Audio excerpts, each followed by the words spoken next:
Happy Monday, CFM. Back to another week of training, and we're going to kick this one off with the quintessential CrossFit benchmark called Fran. Fran is one that we have done for the last 20 years as a group of CrossFitters, actually longer than that if you go back to when Greg Glassman originally devised this workout, and it remains as one of the most potent and most accurate tests for your general level of fitness. It is very short. It will make you feel a certain kind of way, but that is the objective about once every 2 weeks in the scheme of our programming, okay? So today is one of those days, and you guys have heard me say it before, when I say go easy, go easy. When I say go hard, try to go hard, right? This is one where we are trying to go hard and measure ourselves against something we have done in the past. So let's talk about the warm-up first. We're gonna get 3 rounds through. Fran is a relatively short workout. Think like 2.5 minutes up to like 12-ish minutes at the outer edge of what we wanna be shooting for here.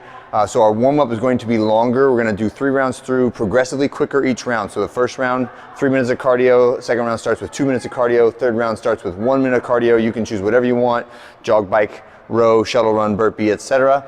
Then we're gonna progressively move through more challenging body weight and weightlifting movements. So on the first round, and they're all going to be delineated between these body weight pulling exercise, so kipping or hanging, and then jumping pull-up or ring row or a more aggressive style pull-up, and then our final workout movement. So for the first round, we're working kips. So again, these can be feet on the ground if you need to, but we're maximize range of motion of our shoulder blades. And then if you can get your feet off the ground, that's great too. The second round will be either ring rows or a little bit more aggressive on the pull-up. So I could do like a high jumping pull-up. So for me, if I'm gonna do the workout with unassisted pull-ups, I don't wanna jump right into unassisted pull-ups off the gate.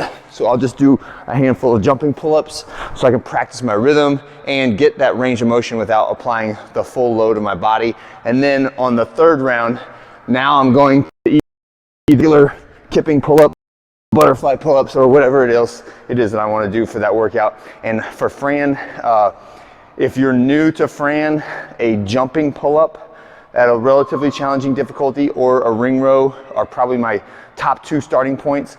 The next one up would be a band assisted pull-up at a moderate level of difficulty. What we're doing on Fran, since it's 21 and 15 and 9, I don't want you, at least in the first set, to have to break anything up into less than, say, 6 to 8 reps.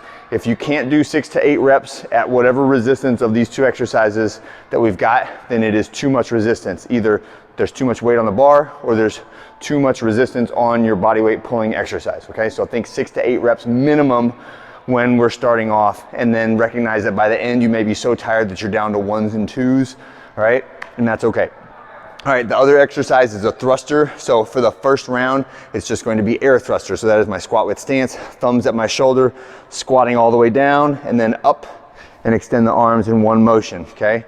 So squat, finish the squat, and then the press.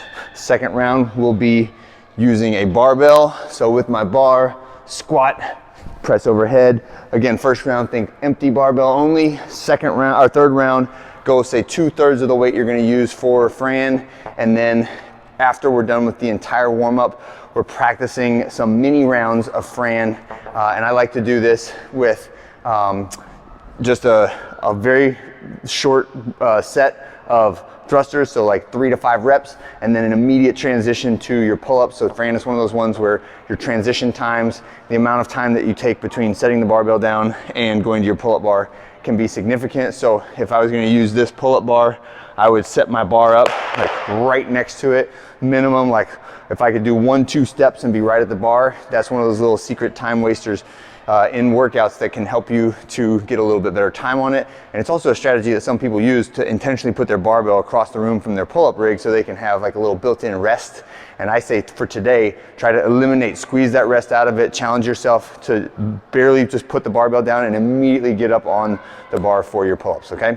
So that is our workout for today. It's Fran, 21 reps, then 15 reps, then 9 reps of each of those 2 movements done in order. So you'll do your thrusters, then your pull-ups, 21s, then you'll do your thrusters and pull-ups at 15s, then you'll do your thrusters and pull-ups at 9s.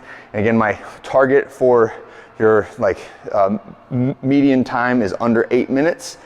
I recognize like some people it's going to stretch out to longer than that. I would say the first time I did Fran, it was like almost 13 minutes. and it was a life-changing experience. And then we've worked it down to where like my best time is in the under 3-minute range, like 2:51, right? So there's a wide variation of what you can do on Fran and still get a really good workout out of it. But this is a 4-time workout, and I want you shooting for that 8-minute range if you could set a target for it. That is it for the main portion of the workout. There is some post-Fran accessory stuff. If you finished it and you're just like chomping at the bit, it's not enough, give me some more. There's a little accessory set. You will not see me doing this accessory set because I don't usually feel like moving for the next 45 minutes after Fran, and that usually is just like active recovery and cool down. But if you want to do these, there's some good balance and core work in this. So single leg dumbbell pass. So I'm gonna be in the bottom of my single leg dumbbell deadlift, and I'm gonna extend my arms out to the side, back to the middle, arms out to the side, back to the middle, switching hands that the dumbbell is in every time, okay? That's just good for our lower extremity balance, also core, and just that spatial awareness of like, what do I do when my balance is shifting because my arms are moving.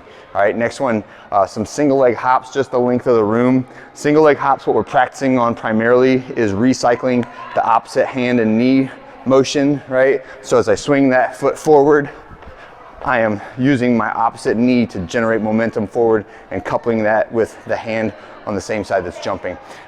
20 reps of a medicine ball to toes. So this is just like a V sit up with a little extra weight on it. You can do alternating feet if you'd like to, like so, or you could do both feet at the same time, or you could just do V sit ups if the med ball to toes is too tough. And then our vertical pillar, Captain Morgan.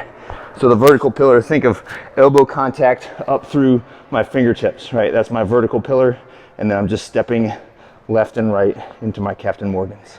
And that is it for our accessory set. Get as many rounds of that as you can in the remainder of the hour, or 3 rounds was what was programmed. Have a great one. I'll see you on Tuesday.